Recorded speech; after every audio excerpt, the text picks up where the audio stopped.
ناظرین، شفاعت کے لغوی معنی کیا ہے؟ وسیلے کے، طلب کرنے کے ہیں، جبکہ شرعی طور پر کسی کے لیے خیر یعنی بھلائی مانگنا یہ شفاعت کہلاتا ہے۔ ہماری شریعت میں شفاعت کا عقیدہ رکھنا واجب ہے، اور عقیدہ شفاعت میں یہ بھی شامل ہے کہ صرف نبی پاک علیہ الصلوۃ والسلام ہی نہیں بلکہ آپ کے علاوہ انبیاء، ملائکہ اور علماء، شہداء، صالحین اور کثیر مومنین قرآن مجید، روزے اور کعبۃ اللہ شریف وغیرہ سب شفاعت کریں گے، اور یہ عقیدہ رکھنا واجب ہے۔ کچھ باتیں واقعی کچھ لوگوں کے لیے نہیں ہوں گی، لیکن آج اگر غور سے پوری ایپیسوڈ دیکھیں گے تو بہت ساری چیزیں کلیئر ہو جائیں گی۔ یاد رہے کہ شفاعت کی دو ٹائپس ہیں، دو قسمیں ہیں، شفاعت کبریٰ اور شفاعت صغریٰ۔ آسان لفظوں میں بڑی شفاعت اور چھوٹی شفاعت۔ شفاعت کبریٰ ہمارے پیارے آقا علیہ الصلوۃ والسلام جناب محمد مصطفیٰ صلی اللہ علیہ وسلم فرمائیں گے، اور اس شفاعت کا بینیفٹ ساری مخلوق یہاں تک کہ غیر مسلمین کو بھی پہنچے گا، کہ اس شفاعت کی برکت سے حساب کتاب شروع ہوگا اور قیامت کے میدان سے لوگوں کو نجات ملے گی۔ اور یہ شفاعت صرف سرکار دو عالم علیہ الصلوۃ والسلام ہی کریں گے، اس وقت کوئی نبی اس شفاعت کی طرف آگے نہیں بڑھ سکیں گے۔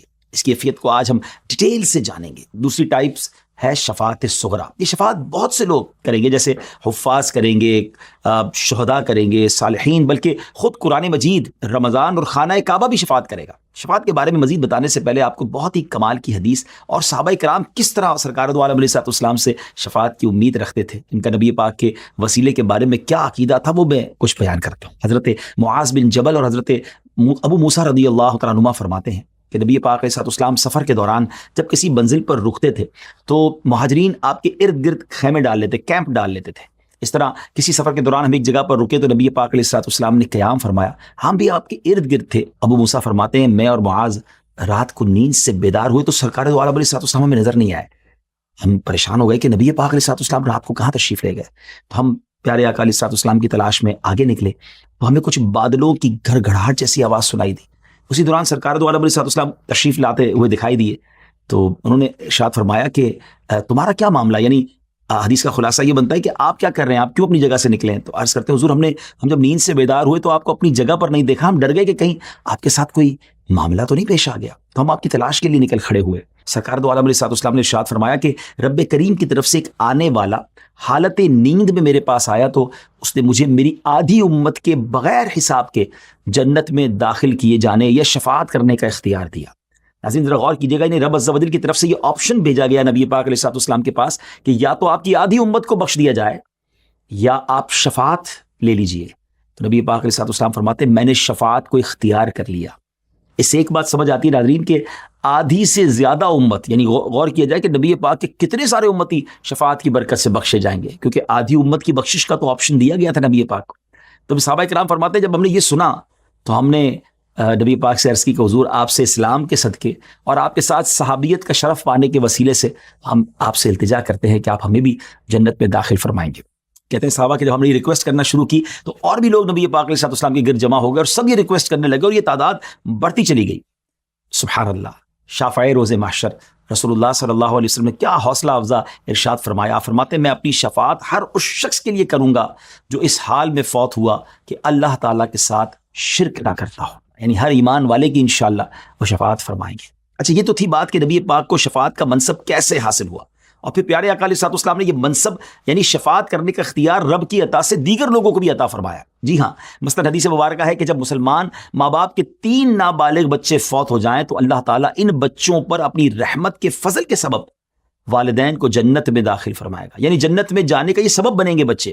اسی طرح بعض اوقات بچہ پیدا ہونے سے پہلے ہی کچا بچے کا انتقال ہو جاتا ہے تو پیارے آقا علیہ الصلوۃ والسلام فرمایا کہ ماں باپ کے حق میں وہ بھی شفاعت کرنے والا ہوگا اور وہ انہیں جنت میں لے جائے گا۔ تو یہاں جن ماں باپ کے بچے پیدا ہونے سے پہلے فوت ہو جائیں یا نابالغی میں بچے فوت ہو جائیں تو زیادہ واویلا نہیں کرنا چاہیے، بلکہ اس میں صبر کرنا چاہیے، اللہ کی رضا پر راضی رہنا چاہیے، یہ تو آپ کی مغفرت کا سامان بننے والے ہیں۔ ایک اور حدیث پاک میں سورہ بقرہ اور سورہ آل عمران اپنے پڑھنے والوں کی بخشش کے لیے شفاعت کرے گی۔ سبحان اللہ، یعنی قرآن کیسی کمال کی نعمت ہے کہ بندہ تلاوت کرتا رہے، قرآن سے دوستی کر لے تو پھر قرآن بھی شفاعت کرتی ہے۔ مبارک ہو ان لوگوں کو جو حافظ قرآن ہیں، ان والدین کو مبارک ہو جن کے بچے حافظ قرآن ہیں۔ حدیث پاک سنیے کہ قرآن کریم اپنے پڑھنے والوں کی شفاعت کرے گا، اسی طرح حافظ با عمل کی شفاعت اس کے خاندان کے ان 10 لوگوں کے حق میں قبول کی جائے گی جن کے لیے جہنم واجب ہو چکی ہوگی۔ یہاں میں ایک اور بات بھی عرض کروں کہ یہ جو حدیث پاک ہے نا، اس میں ایک اور کنڈیشن بھی ہے کہ جس نے قرآن یاد کیا، اس کے حلال کو حلال جانا اور اس کے حرام کو حرام جانا.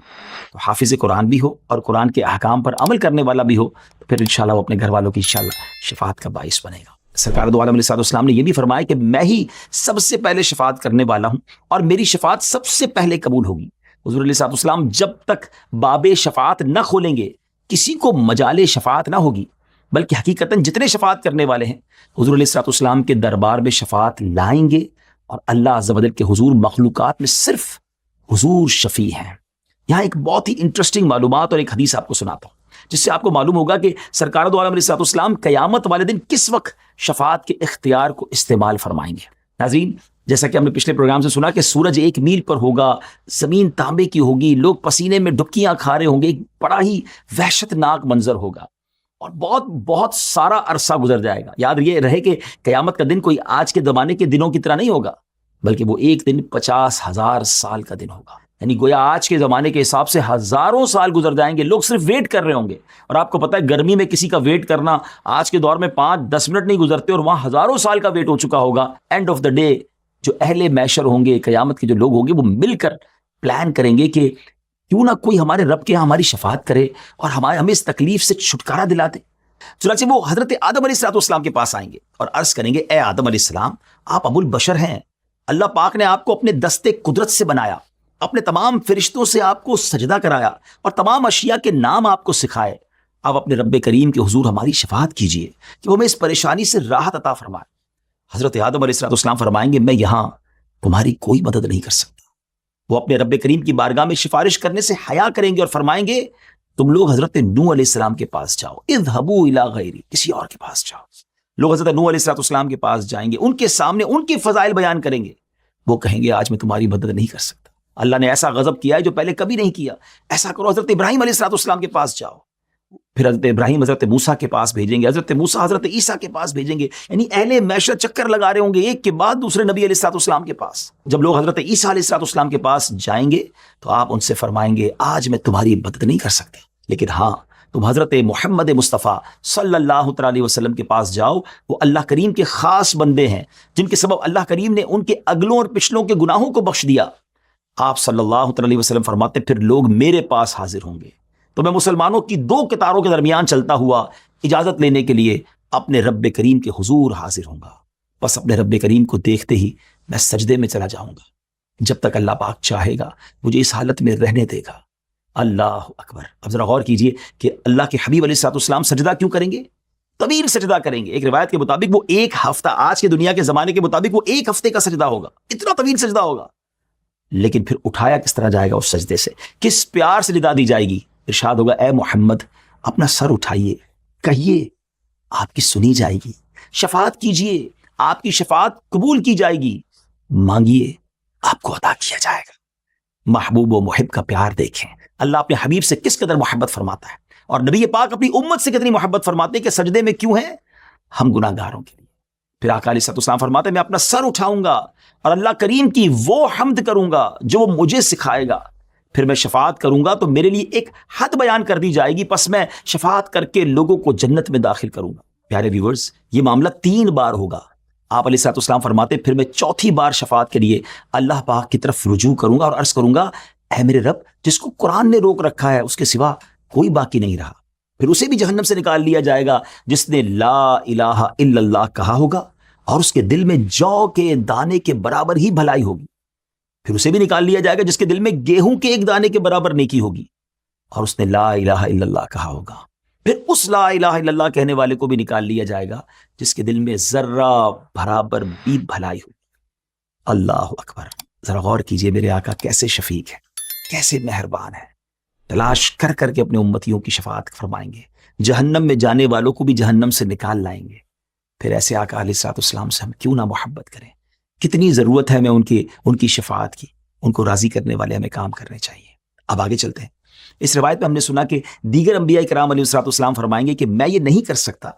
اس سے مراد یہ ہے کہ میرا مرتبہ اس شفاعت عظمیٰ سے کم ہے. اور حضرات انبیاء علیہ السلام یہ بات بطور عاجزی اور انکساری اور لوگوں کو اس شفاعت کی بڑائی سمجھانے کے لیے فرمائیں گے جس کے حقدار اللہ کے آخری نبی جناب رسول اللہ صلی اللہ تعالی علیہ وسلم ہے۔ یہی تو وہ مقام محمود ہے، یہی تو وہ عزت کا مقام ہوگا جو سرکار دو عالم علیہ السلام کو قیامت کے دن عطا کیا جائے گا۔ ناظرین، اس وقت کچھ لوگ ایسے بھی ہوں گے جنہیں آپ علیہ السلام کی شفاعت نصیب نہیں ہوگی۔ ذرا غور کیجئے وہ بد نصیب کیسا ہوگا۔ فرمایا وہ شخص جو شفاعت پر یقین نہیں رکھتا وہ شفاعت سے محروم رہے گا۔ ایک اور حدیث پاک میں ہے کہ صحابہ کا گستاخ، صحابہ کو برا بھلا کہنے والے کو بھی نبی پاک کی شفاعت سے حصہ نہیں ملے گا۔ اللہ ہمیں صحابہ اور اہل بیت کی سچی محبت بھی عطا فرمائے اور سرکار دو عالم علیہ السلام کی بھی سچی غلامی نصیب فرمائے۔ اب ہم نے شفاعت کی تو بات کی ہے، اب ایک اہم بات جس میں شفاعت کے مفہوم کو مزید سمجھنے میں ہمیں مدد ملے گی۔ علماء کرام نے شفاعت کو اس طرح بھی کیٹیگرائز کیا ہے کہ پہلی قسم شفاعت عظمیٰ ہے، یہ وہی شفاعت کبریٰ ہے جو سرکار دو عالم علیہ السلام فرمائیں گے۔ دوسری قسم کی شفاعت کسی خاص قوم یعنی گروپ کو بے حساب جنت میں داخل کروانے کے لیے ہوگی۔ بعض علماء کرام کے نزدیک یہ شفاعت بھی سرکار دو عالم علیہ السلام کے ساتھ ہی خاص ہے۔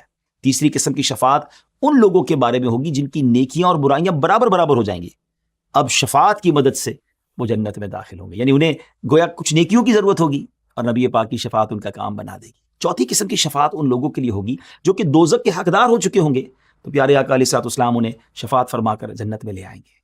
پانچویں قسم کی شفاعت مرتبے کی بلندی اور بزرگی کے اضافے کے لیے ہوگی۔ ایک اور شفاعت ہوگی چھٹی قسم کی، ان گناہگاروں کے بارے میں ہوگی جو کہ جہنم میں پہنچ چکے ہوں گے اور شفاعت کی وجہ سے نکل کر آئیں گے، اور اس طرح کی شفاعت دیگر انبیاء کرام علیہ السلام، فرشتے، علماء اور شہداء بھی فرمائیں گے۔ سیونتھ کیٹیگری کیا ہوگی کہ یہ شفاعت جو ہوگی جنت کا دروازہ کھولنے کے بارے میں ہوگی۔ جی ہاں، یہ بھی بڑی دلچسپ بات ہے کہ جب جنت میں جانے کی باری آئے گی نا تو جنت کا دروازہ بند ہوگا اور وہ دروازہ صرف جناب رسول اللہ صلی اللہ علیہ وسلم کھلوائیں گے۔ میرے آقا کی برکت سے ہی جنت کا دروازہ کھلے گا اور پھر جنت میں جانے کا سلسلہ ہوگا۔ مگر ہاں، ایک اور خوبصورت بات میں آپ کو بتاؤں، کیونکہ قیامت کے میدان میں تو بہت سارے انبیاء ہوں گے، ان کی امتیں ہوں گی نا، تو سرکار دو عالم علیہ السلام کی امت آئی تو سب سے آخر میں ہے، ہم آخری امت ہے نا، مگر آپ جانتے ہیں کہ سب سے پہلے جنت میں جانے والی جو امت ہوگی وہ سرکار علیہ السلام کی یہی امت ہوگی۔ اے امتیوں، آپ کو مبارک ہو۔ جب تک نبی پاک کے غلام جنت میں نہیں جائیں گے نا، پیارے آقا کی امت نہیں جائے گی، باقی کسی امت کو اجازت نہیں ملے گی۔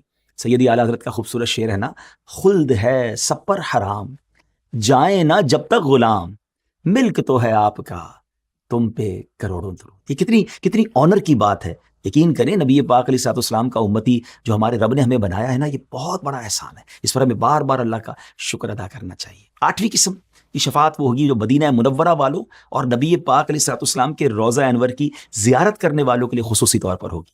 اے مدینے جانے والوں، آپ کو مبارک ہو۔ نبی پاک فرماتے ہیں نا، من زار قبری وجبت لہ شفاعتی۔